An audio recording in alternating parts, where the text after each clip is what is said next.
মাটিকে সিক্ত করেছেন, তারপর রাতের অন্ধকারে মাটিতে চোখের অশ্রু দিয়ে মাটিকে সঞ্জীবিত করেছেন, এরপরে মাটিতে বুকের রক্ত ঢেলে দিয়ে মাটিকে উজ্জীবিত করেছেন। সেই মাটির সর্বশেষ আশ্রয় এবং ভরসার স্থল এই জাতির আলেম সমাজ। এই জাতির আলেম সমাজ বিশেষ করে বাংলার প্রাচীনতম দ্বীনি ইদারা উম্মুল মাদারিস হাটহাজারী মাদ্রাসা এবং এই হাটহাজারী জনপদ এবং এর সাথে সংশ্লিষ্ট বাংলার আলেম সমাজকে, তালেবে ইলমদেরকে আমি স্মরণ করায় দিতে চাই। তোমাদেরকে নিকট অতীতের ইতিহাস স্মরণ করিয়ে দিয়ে বলতে চাই, যদি তোমরা ভুল করো, ভুল করবে বাংলাদেশ। তোমরা যদি অটল অবিচল থাকতে না পারো, ধ্বংস হবে বাংলাদেশ। তোমরা যদি অবিচল এবং অটল থাকতে পারো, রক্ষা পাবে বাংলাদেশ। আমার এই কথাটা কারো কাছে অতিরঞ্জিত বলে মনে হতে পারে, কেউ মনে করতে পারে আমি একজন তালেবুল ইলম হিসেবে আমি আলেমদের সম্মানকে অতিরঞ্জিত করে বলছি। আল্লাহর কসম খেয়ে বলি, আমি আমার এই জীবদ্দশায় বাংলাদেশের ইতিহাস যতটুকু আমি দেখেছি, যতটুকু আমি ইতিহাসের পাতা থেকে পড়েছি, আমি দেখেছি বারবার বাংলার ক্রান্তিকালে আলেম সমাজ তারা এই বাংলাদেশের এই জমিনের স্বাধীনতা, এই জাতির স্বকীয়তা রক্ষার জন্য দুর্ভেদ্য প্রাচীরের মতো দাঁড়িয়ে গেছে। তারা হলো আলেম সমাজ। দেখো 2013 সালের ইতিহাস পর্যালোচনা করো। 2013 সাল খুব বেশি দিন আগের কথা নয়, মাত্র এক যুগ আগের কথা। 12 বছর আগের বাংলাদেশের 2013 সালের ফেব্রুয়ারি মার্চের বাংলাদেশ যদি কেউ পর্যালোচনা করো, বাংলাদেশের স্বাধীনতার, বাংলাদেশের আকাশে বাংলাদেশের ঈশান কোণে কালো মেঘ ছেয়ে গিয়েছিল। বাংলাদেশের আকাশে কাল বৈশাখীর পূর্বাভাস দেখা দিয়েছিল। বাংলাদেশের স্বাধীনতা বিপন্ন হওয়ার পথে ছিল। বাংলাদেশের মুসলমানদের ঈমান এবং ইসলাম ধ্বংস হয়ে যাওয়ার দ্বার প্রান্তে উপনীত ছিল। আমরা তখন দেখেছিলাম একদিকে বাংলাদেশ, আরেকদিকে ইসলাম বিপন্ন হওয়ার পথে। কি হয়েছিল? কিভাবে স্বাধীনতা এবং ইসলাম একসাথে বিপন্ন হওয়ার পথে ছিল আমরা দেখেছি তখন। আমি 2013 সালের ফেব্রুয়ারি মাসের কথা বলছি। আমি 2013 কথা বলছি। বাংলাদেশে প্রতিটি প্রত্যন্ত অঞ্চলে, প্রতিটি পাড়ায় পাড়ায়, গ্রামে গ্রামে, বাজারে বাজারে আমাদের বিভিন্ন জায়গায় বিভিন্ন দায়িত্ব পালনের জন্য বিচরণ করতে হয়।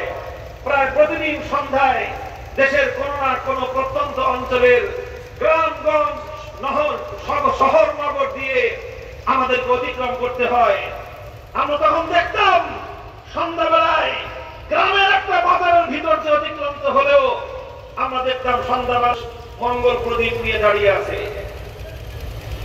মুসলমানদের দেশ, 90% মুসলমানের দেশ। এই দেশটাকে মুসলমানরা এমনিতেই মাগনা মাগনা খরিদ করে নাই, বুকের রক্ত দিয়ে কিনেছে। এই রক্ত দিয়েছে দেশের মুসলমান।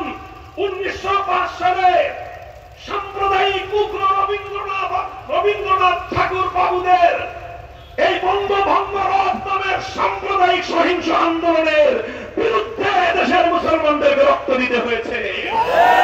রক্ত দিয়ে এই পূর্ব বাংলায় কলকাতার দাদাবাবুদের আধিপত্য ছিল মুসলমানেরা। 47 সালে দিল্লির গোলামীর জিঞ্জিরকে ছিন্ন করে স্বাধীন বাংলার মাটিতে মুসলমানদের আলাদা হয়ে তুলেছিল এদেশের আলেম সমাজের নেতৃত্বে। দীর্ঘ সংগ্রাম, দীর্ঘ ইতিহাস।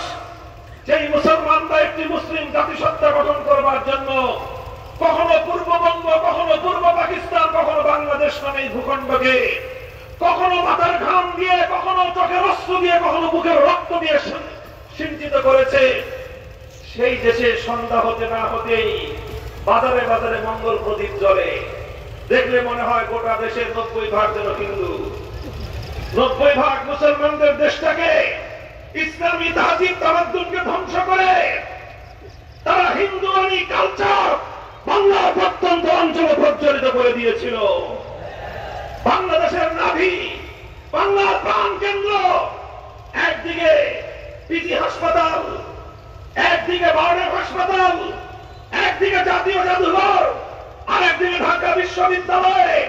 বাংলাদেশের ঢাকা শহরের প্রাণ কেন্দ্রের এই গুরুত্বপূর্ণ সড়কের মধ্যখানে বসে দিন রাত 24 ঘন্টা বাংলাদেশের স্বাধীনতার বিরুদ্ধে কার্যকলাপ পরিচালিত হয়। সেখানে একটা ভিন্ন সরকার প্রতিষ্ঠা করা হয়। সেই সরকারের নাম ছিল ইমরানের সরকার। সেই সরকারের কলকাঠি নাড়ানো হতো পার্শ্ববর্তী দেশ থেকে, যেখান থেকে তাদের জন্য প্রতিদিন শত শত ডেক পোলাও বিরিয়ানি রান্না হয়ে ওখানে এসে শাহবাগের সেই চত্বরে পোলাও বিরিয়ানি সেটা বন্টন হতো। সেই দেশ থেকে উস্কানি দিয়ে, আশকারা দিয়ে বাংলার রাজধানী মসজিদের শহর ঢাকার প্রাণ কেন্দ্রে বসে বাংলাদেশ থেকে ইসলামকে বিতাড়িত করবার প্রকাশ্যে তারা যুদ্ধ ঘোষণা করেছিল। এই ছিল 2013 সালের বাংলাদেশের চিত্র। দীর্ঘ ইতিহাস বলবো না, কয়েকটা 2013 সালের জানুয়ারি, ফেব্রুয়ারি, মার্চের ইতিহাস তোমরা পর্যালোচনা করে দেখো। সালের জানুয়ারি, ফেব্রুয়ারি, মার্চ এই 3 মাসের শুধুমাত্র জাতীয় পত্রিকাগুলো যদি তোমরা কেউ পাও, পত্রিকাগুলোর অফিস থেকে, অতীত স্মৃতির থেকে, পাঠাগারগুলো থেকে তোমরা পড়ে দেখবা, তোমরা অনুমান করতে পারবা সেই সময় বাংলাদেশের কি অবস্থা ছিল।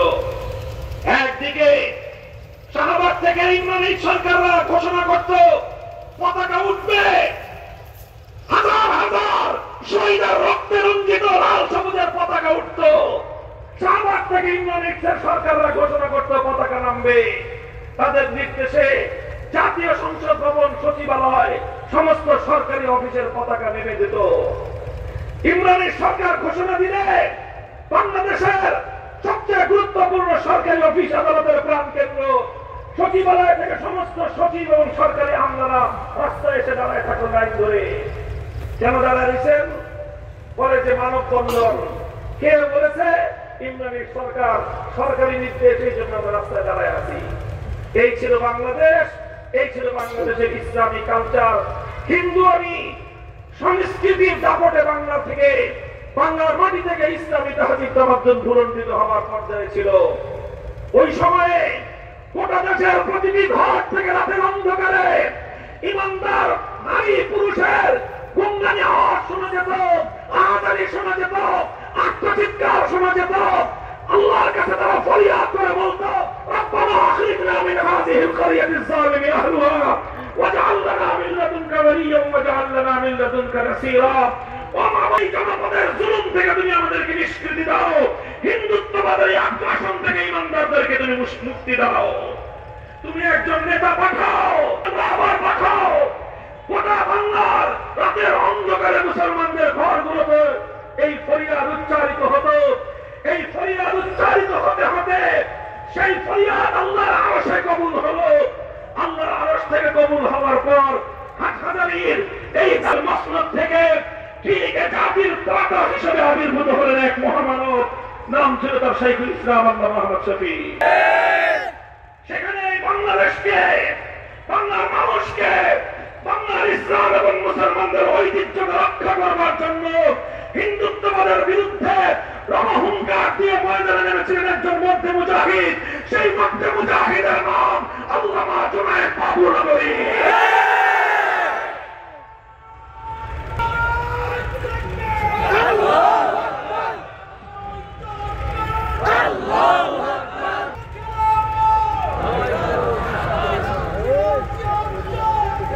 মুহতারাম হাজিরিন, এই অবস্থার মধ্য দিয়ে 2013 সালের 6 এপ্রিল ঢাকার প্রাণ কেন্দ্র শাপলা চত্বরে লং মার্চ হলো।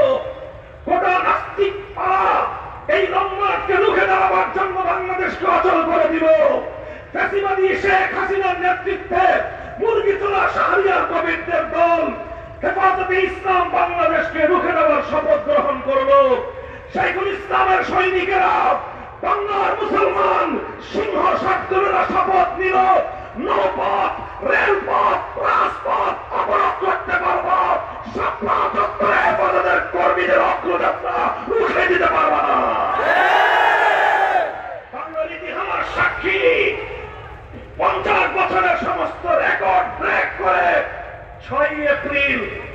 চত্বরে লং মার্চের কাফেলা মিলিত হয়েছিল। এরপর ইতিহাস 6 এপ্রিল থেকে 5 মে ইতিহাস। এরপর ইতিহাস বাংলার প্রতিটি অঞ্চলে অঞ্চলে হেফাজতে ইসলামের ছড়িয়ে পড়বার ইতিহাস। এরপর ইতিহাস প্রতিটি জেলায় জেলায় হেফাজতের সামনের সালাতের ইতিহাস। এরপর ইতিহাস বাংলার প্রতিটি প্রান্ত থেকে হিন্দুত্ববাদী কালচারাল আগ্রাসনকে ঝাঁকাপেটা করে বিদায় করবার ইতিহাস। সেই ইতিহাসের সর্বশেষ অধ্যায় রচিত হয়েছিল 5 মে ঐতিহাসিক শাপলা চত্বরে। শাপলা চত্বরে অনিঃশেষ এক মুসলমানদের শাহাদাতের যাত্রা শুরু হয়েছিল। কয়েক লক্ষ লক্ষ মানুষের এক অনিঃশেষ যাত্রা ছুটেছিল। বাংলার 50 বছরের ইতিহাসের সর্বশেষ সর্ববৃহৎ গণজমায়েত হয়েছিল শাপলা চত্বরে। নবী প্রেমিক জনতা সেদিন ফ্যাসিবাদের বিরুদ্ধে রুখে দাঁড়িয়েছিল, রক্ত দিয়েছিল, জীবন দিয়েছিল। শাপলা চত্বর থেকে নিয়ে শুরু করে ঢাকার সেই চিটাগাং রোড পর্যন্ত প্রায় শত শত মুসলমান হেফাজত কর্মী আল্লাহ নবীর সৈনিকদের শাহাদাতের রক্তে সেদিন বাংলার মাটি থেকে হিন্দুয়ানি অপবিত্র কালচার ধুয়ে মুছে পবিত্র হয়েছে। হে মুসলমান, হে সন্তানেরা আমাদের, হে ইসলামের সৈনিকেরা, তোমাদেরকে মনে রাখতে হবে ইতিহাস। যখন আমার দেশের স্বাধীনতাকে, আমার দেশের ঐতিহ্যকে হিন্দুত্ববাদের অপবিত্রতার দ্বারা কালিমা যুক্ত করার চেষ্টা করা হয়েছে, আমরা সেদিনে মাটিকে পবিত্র করেছিলাম পানি দিয়ে ধুয়ে নয়, আমরা বুকের তাজা শাহাদাতের রক্ত দিয়ে বাংলার মাটিকে পবিত্র করেছি। শেখ হাসিনা চেয়েছিল 6 মে সূর্য ওঠার আগে আমার শহীদ ভাইদের রক্তের দাগ পানি দিয়ে ধুয়ে ফেলতে, চেয়েছিল পানি দিয়ে মুছে ফেলতে, চেয়েছিল আমার শহীদ ভাইদের শাহাদাতের রক্ত নিয়ে জাতীয় সংসদে দাঁড়িয়ে উপহাস করতে। কিন্তু পাগলি জানতো না, সে জানতো না যে পানি দিয়ে ধুয়ে, পানি দিয়ে শহীদের রক্ত মুছে ফেলা যায় না। সে জানতো না যে মিথ্যাচারের মাধ্যমে শাহাদাতের ইতিহাসকে মুছে ফেলা যায় না। সে ঘোষণা করেছিল শাপলা চত্বরে আমার শহীদ ভাইয়েরা নাকি বুকের মধ্যে রং মেখে শুয়েছিল। সংগ্রামী সাথী ও বন্ধুগণ, শেখ হাসিনার এক লেফটেন্যান্ট ছিল, সেই সময় তাকে বলতো রেলের কালো বিড়াল। শুনেছে? রেলের কালো বিড়াল, মানে রেল মন্ত্রী ছিল কালো বিড়ালের মতো। এই জন্য দেশের মানুষ আদর করে তার নাম দিয়েছিল রেল বিভাগের কালো বিড়াল। সেই কালো বিড়াল ঘোষণা দিয়েছিল হেফাজতের নেতা কর্মীরা সুবহানাল্লাহ পড়তে পড়তে শাপলা চত্বর থেকে পালিয়ে গিয়েছে। আমি তার বক্তব্যের কাউন্টার করেছিলাম। আমি তার এবং তার দলের সেক্রেটারি জেনারেলের বক্তব্য কাউন্টার করে বলেছিলাম, সৈয়দ আশরাফ সাহেব, আপনারা আমাদেরকে বিতাড়িত করবেন তো দূরের কথা, আপনারা কোন পথে পালাবেন সেই পথ দেখার চেষ্টা করুন।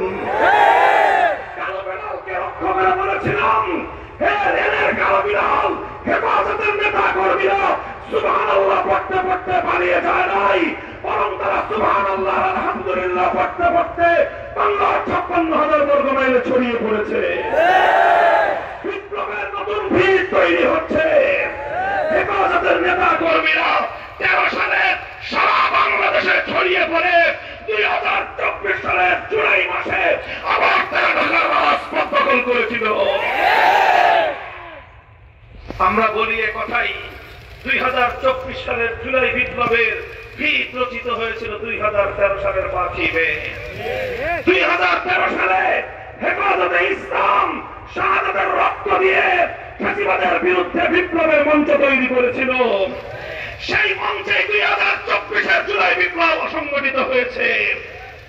কাজেই হে আমার ভাইয়েরা, হে আমার তালেবে ইলম সাথীরা, হে হাটহাজারী, বাবুনগর এবং অন্যান্য কওমি মাদ্রাসার সন্তানেরা, তোমরা মনে রেখো তোমাদের পূর্বপুরুষদের এই বীরত্বগত ইতিহাস তারা যদি সেদিন জুলুমের বিরুদ্ধে রুখে না দাঁড়াতেন, সেদিন যদি শাপলা চত্বরে আল্লামা জুনায়েদ বাবুনগরী রাহমাতুল্লাহি আলাইহি বুলেটের মুখে নিজের বুক চিপিয়ে দাঁড়িয়ে না যেতেন, বাংলাদেশের স্বাধীনতা সেদিনই বিপন্ন হতো।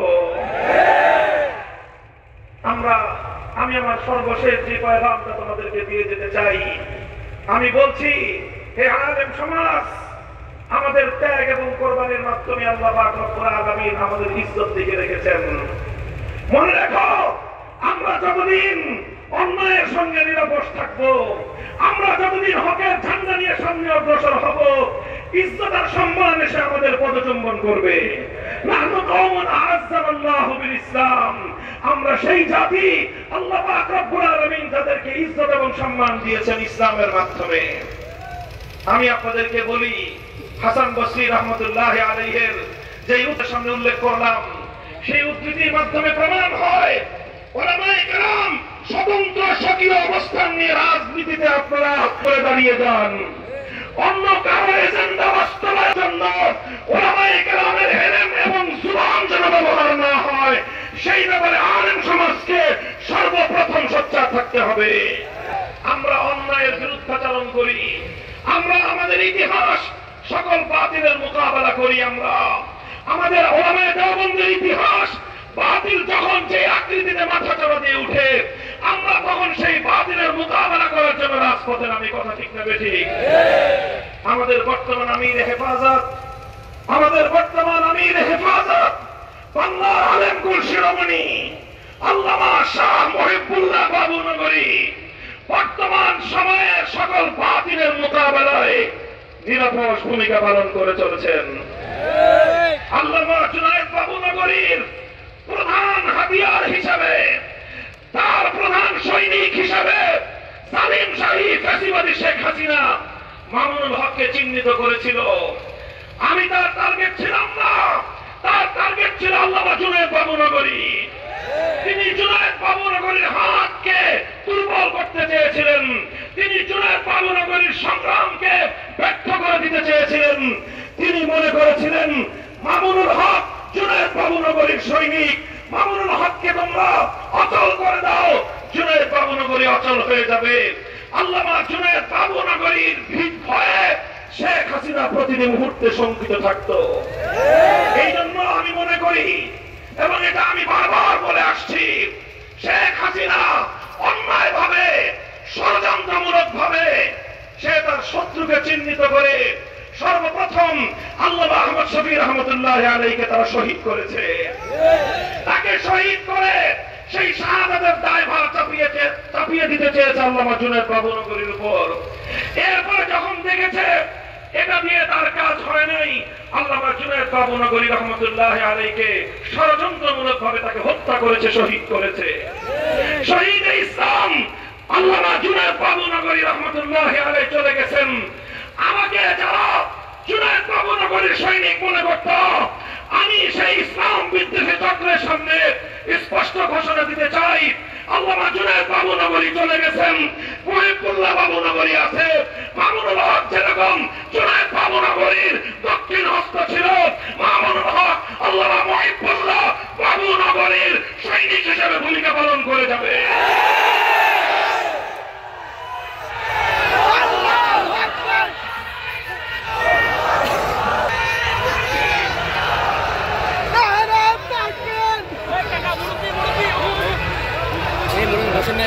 আমি স্পষ্ট জাতির অভিভাবক বর্তমানে আল্লামা মহিবুল্লাহ বাবুনগরী, বাংলাদেশের সর্বশ্রেষ্ঠ আলেমে দ্বীন আল্লামা মহিবুল্লাহ বাবুনগরী। ইসলামের দৃষ্টিকোণ থেকে যেটাকে তিনি ভুল মনে করবেন সেটাকে তিনি অকপটে ভুল বলবেন, যেটাকে তিনি বাতিল মনে করবেন তিনি বাতিল বলবেন, আর বাতিলদেরকে তাদের বাতিল মতবাদ ত্যাগ করার জন্য তিনি আহ্বান জানাবেন। এতে কারো যদি খারাপ লাগে আমাদের কিছুই করার নাই। কথা ঠিক না বেঠিক? আল্লামা মহিবুল্লাহ বাবুনগরী হাফিজাহুল্লাহ তিনি বর্তমান জাতির অভিভাবকত্বের জায়গা থেকে খালিসান লিওয়াজহিল্লাহ, একমাত্র আল্লাহকে সন্তুষ্ট করার উদ্দেশ্যে, আল্লাহর রাসূল এবং সাহাবায়ে কেরামের মহব্বতে ভরপুর, এই জন্য তিনি শানে সাহাবার পক্ষে কথা বলেন। সাহাবীদের বিরুদ্ধে কারো দ্বারা চুল পরিমাণ কোন কটূক্তি হলে আল্লামা মহিবুল্লাহ বাবুনগরী সিংহের মতো গর্জন দিয়ে ওঠেন।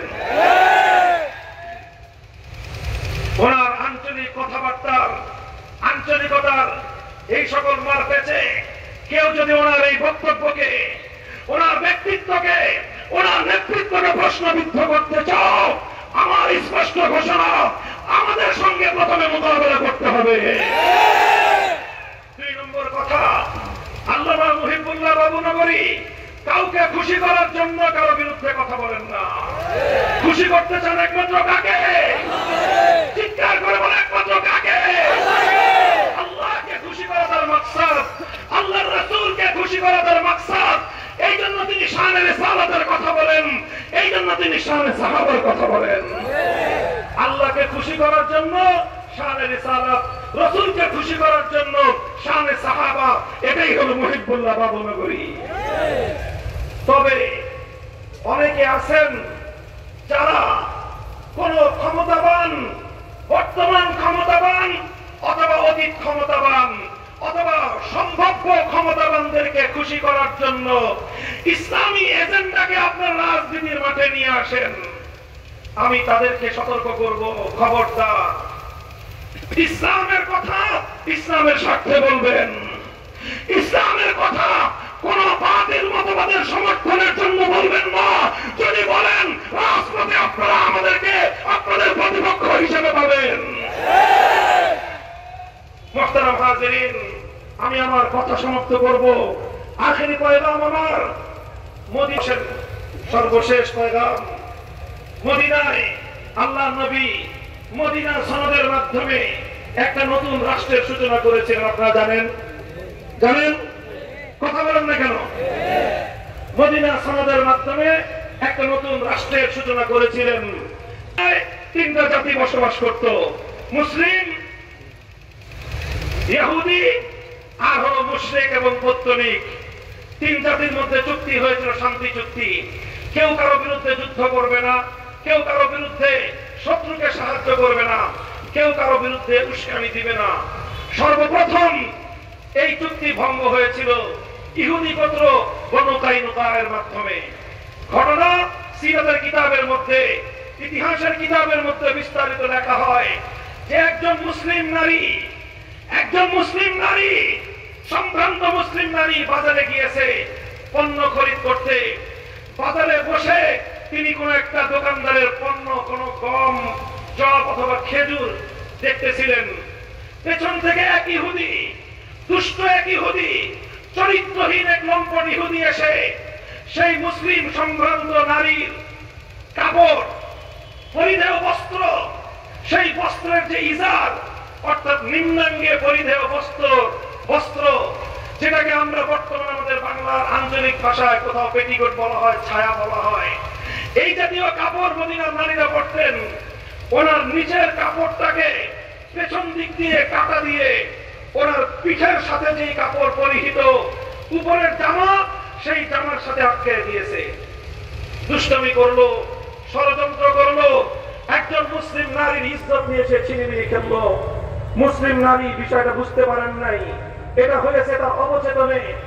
দোকান থেকে যখন তিনি তার প্রয়োজন সেরে দাঁড়িয়ে গেলেন, দাঁড়িয়ে যাওয়ার সাথে সাথে তার পিঠের পিছন দিকে বৃদ্ধ শরীরের নিম্নাঙ্গের কাপড় আটকানো, সুতরাং দাঁড়ানোর সাথে সাথে নিম্নাঙ্গে পরিহিত, শরীরের নাভির নিচে পরিহিত কাপড়টা পিঠের উপরে উঠে গেল। কি ভয়াবহ এক চিত্র! সম্ভ্রান্ত একজন নারী বাজারের মধ্যে শত শত মানুষের সামনে তার সতর খুলে গেল। তিনি চিৎকার করে বেহুশ হয়ে মাটির মধ্যে পড়ে গেলেন। দৃশ্যটা দেখলেন একজন সাহাবী, একজন মুসলিম, তার এক বোনের আত্মচিৎকার শুনলেন।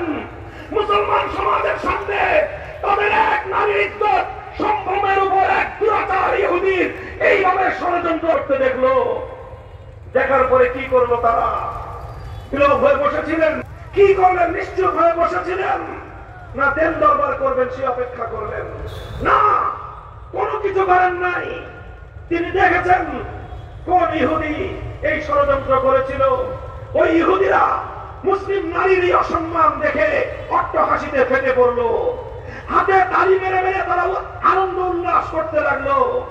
এদিক দিয়ে মুসলিম আমার বোন, আমাদের মা, এক মুসলিম নারী বাজারে অপমানিত হয়ে শত শত মানুষের সামনে রাস্তায় বেহুশ হয়ে লুটিয়ে পড়লেন। এই দৃশ্য এক মুসলিম যুবক থেকে বরদাস্ত করতে পারলেন না। তার কোষবদ্ধ তরবারি কোষ থেকে মুক্ত করে সেই দুরাচার ইহুদির গর্দানের উপরে এক আঘাত করে দেহ থেকে তার কল্লা আলাদা করে দিলেন। মুসলমান নারীর ইজ্জত নিয়ে ছিনিমিনি খেলবে যে এই কুলাঙ্গার, আল্লাহ জমিনে বেঁচে থাকবার কোন অধিকার তার নয়, কোন অধিকার তার নয়।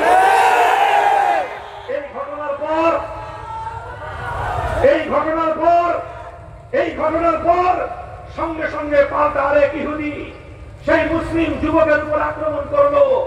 আক্রমণ চালিয়ে সেই মুসলমানকে শহীদ করে দিল। বাজারে তিনটা ঘটনা ঘটলো। আমার এক মুসলিম বোনের ইজ্জত নিয়ে ছিনিমিনি খেলা হলো, এক দুরাচার ইহুদিকে জাহান্নামে পাঠানো হলো, আর সেই মুসলমান এক বোনের ইজ্জতের আবরুর নিরাপত্তা রক্ষা করতে গিয়ে এক মধ্যে মুজাহিদ মুসলমান সাহাবী শাহাদাতের রক্ত দিয়ে মদিনার জমিনে ইসলামের বিজয়ের কেতন, ইসলামের ইতিহাসকে তিনি গৌরবান্বিত করলেন। এরপরের ইতিহাস, দুই গোত্রের মধ্যে একটা যুদ্ধ ভাব ছড়িয়ে পড়ল, লড়াই ভাব। তখন নেতৃস্থানীয় ব্যক্তিবর্গ শান্ত করলেন, শান্ত করে বললেন যে নবীজি আছে, বিচার হবে নবীর দরবারে। উভয় পক্ষ গেল, যাওয়ার পর কথাবার্তা শোনার পরে সরওয়ারে কায়নাত সাইয়্যিদুল কাউনাইন, মদিনা সমাজের স্থপতি, মদিনা রাষ্ট্রের মহানায়ক মুহাম্মদ আরবি সাল্লাল্লাহু আলাইহি ওয়াসাল্লাম ঘোষণা করলেন, এক মুসলিম নারীর ইজ্জত নিয়ে যেই কুলাঙ্গার ইহুদিরা ছিনিমিনি খেলতে পারে, আমাদের এই সোনার মদিনায় সেই ইহুদিদের বসবাস করবার কোনো অধিকার নাই। আল্লাহর নবী সময় বেঁধে দিলেন 3 দিন। 3 দিন পরে বনু কাইনুকার কোন কুলাঙ্গারকে যদি মদিনায় খুঁজে পাওয়া যায়, তাকে শিরচ্ছেদ করে তার কল্লা ঝুলিয়ে রাখা হবে। ইতিহাস বলে এই বনু কাইনুকা নামক কুলাঙ্গার ষড়যন্ত্রকারী মুসলমান এক নারীর ইজ্জত নিয়ে ছিনিমিনি খেলার অপরাধে একটি সম্প্রদায়কে আল্লাহর নবী মদিনা থেকে বহিষ্কার করে দিলেন। বনু কাইনুকা এদের অপবিত্রতা থেকে পবিত্র মদিনার মাটি মুক্তি পেল। মুহতারাম হাজিরিন, আমরা সবাই সেই নবীর উম্মত, কথা বলেন ঠিক না বেঠিক? এক নারীর ইজ্জতের হেফাজত করবার জন্য একটি সম্প্রদায়ের সঙ্গে যিনি যুদ্ধ করতে এতটুকু দ্বিধা করেন নাই। মুসলমানদের কাছে নিজেদের জাতীয় নিরাপত্তার চেয়েও তার মা বোন এবং তার কন্যার ইজ্জতের মূল্য বেশি। হে আমার বাংলা আমার সন্তানেরা, হে জুলাই যোদ্ধার সন্তানেরা, যারা জুলাই আর আগস্ট জুড়ে গোটা বাংলার মাটিতে আকাশ বাতাস মুখরিত করে স্লোগান তুলেছিলে, দিল্লি না ঢাকা। আমার স্লোগান তুলে দিল্লি না ঢাকা, দিল্লি না ঢাকা।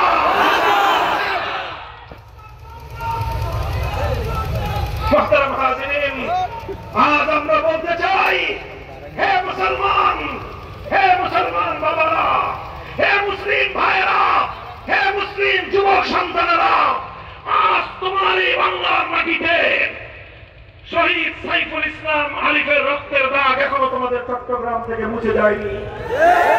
এখনো আমার আলিফ ভাইয়ের মাসুম শিশু কন্যার চিৎকার থেমে যায়নি। এখনো তার সাইফুল ইসলাম আলিফের মায়ের আহাজারি বন্ধ হয়নি। এখনো তার বিধবা স্ত্রীর শোক সম্পন্ন হয়নি। সেই বাংলার মাটিতে সেই উগ্রবাদী ইসকনের সন্ত্রাসীরা, ইসকনের সন্ত্রাসী জঙ্গি গোষ্ঠী আজ আমার ভাই আর তোমার বাবা আর তোমার ছেলে নয়, বরং আমাদের মা বোন আর কন্যাদের পিছনে তারা ষড়যন্ত্রের জাল বিস্তার করেছে। ওরা তাদের অপবিত্র হাত আমার বোনের ইজ্জত কেড়ে নেওয়ার জন্য হাত ধরাস করেছে। হ্যাঁ, আমিন পরিষদের এই লক্ষ জনতার ইসলামী মহাসম্মেলনের গৌরবদীপ্ত মুজাহিদিনরা, আমি তোমাদের কাছে জিজ্ঞাসা করতে চাই, যে হাত তোমার বোন তোমার কন্যার ইজ্জত লুণ্ঠন করার জন্য এগিয়ে আসবে, সে হাত আমরা ভেঙে গুড়িয়ে দিতে চাই।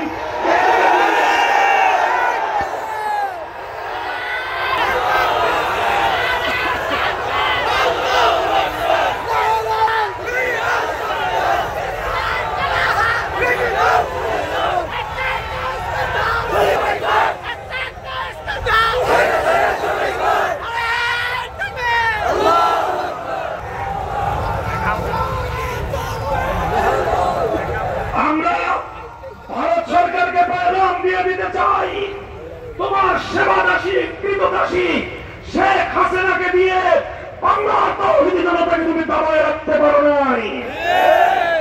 এবার তুমি শ্রদ্ধাবরণে ইসকনের ষড়যন্ত্রকারী সন্ত্রাসী গোষ্ঠীকে আমার বাংলার নারীদের ইজ্জত দিয়ে ছিনিমিনি খেলবার জন্য তুমি লেলিয়ে দিয়েছ।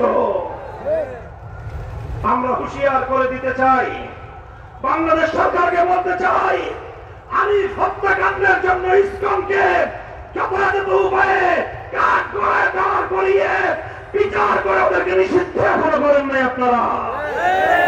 তাই আজ ওরা দুঃসাহস দেখায়, ওরা অসংখ্য অগণিত মুসলিম নারীদেরকে ভাগবত ক্লাবের মধ্যে ফেলে মুসলমানদের সরল প্রাণ মেয়েদেরকে কালা জাদু করে নানা ধরনের বশীভূতকরণের কার্যক্রমের মধ্য দিয়ে মুসলিম মায়েদের গর্ভে হিন্দুদের নাপাক বীর্যের সন্তান জন্ম দেওয়ার এক ভয়াবহ ষড়যন্ত্র নিয়ে ওরা মাঠে নেমেছে।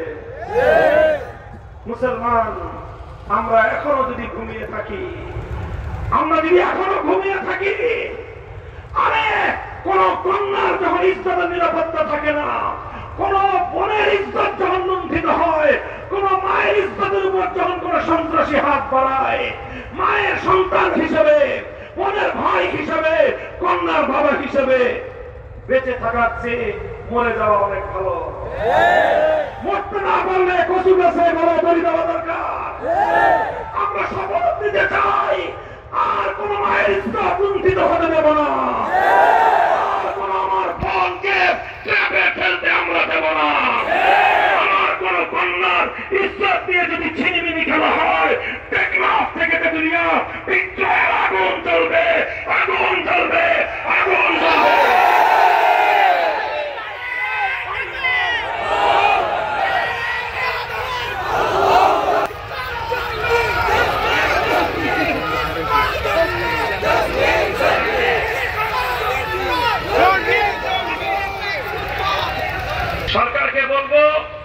সরকারকে বলবো আমাদের সাথে আর পাঞ্জা লড়তে আইসেন না। আমরা ক্ষমতার দাবিদার না, ক্ষমতার লালায়িত না।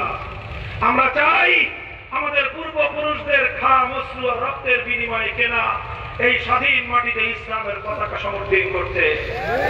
রাজনৈতিক পক্ষগুলোকে বলবো, শেখ হাসিনা তাওহীদের জোয়ারে ভেসে গেছে। ভারতের মতো বিশাল সাম্রাজ্যের আশ্রিতা কৃতদাসী শেখ হাসিনাকে বাংলার মসনদ ধরে রাখতে পারে নাই। তাওহীদি জনতার রুদ্ররস কতটা শক্তি রাখে জুলাই বিপ্লবের দিকে তাকিয়ে দেখেন। অনেকে বলবেন জুলাই বিপ্লব কি হুজুর ইসলামের বিপ্লব? আমি বলি যে না, জুলাই বিপ্লব ইসলামের বিপ্লব নয়। যেমন 2013 সালের বিপ্লব জুলাই বিপ্লব ছিল না। 2013 সালের শাপলা চত্বরের বিপ্লব জুলাই বিপ্লব ছিল না, তবে সেটা জুলাই বিপ্লবের ভিত তৈরি করেছে। মনে রাখবেন 2024-এর জুলাই বিপ্লবের মাধ্যমে বাংলার তরুণ ছাত্র জনতা এক নতুন প্রেরণা তারা অর্জন করেছে, নতুন সাহস তারা বুকে সঞ্চয় করেছে। জুলাই বিপ্লবে প্রমাণ হয়েছে বিপ্লবের জন্য কোন রাজনৈতিক দল লাগে না। জুলাই বিপ্লব প্রমাণ করেছে বিপ্লবের জন্য কোন বড় নেতার প্রয়োজন নাই।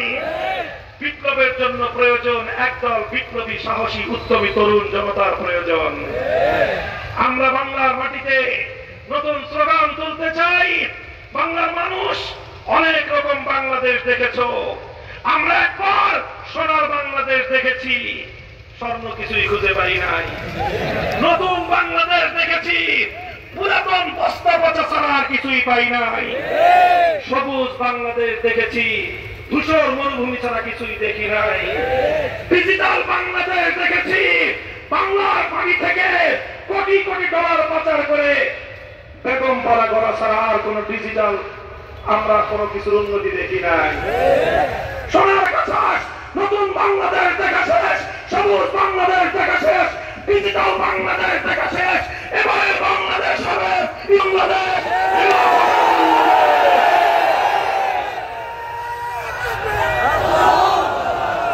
এই প্রস্তুত আছো? বিপ্লবের জন্য প্রস্তুত হও,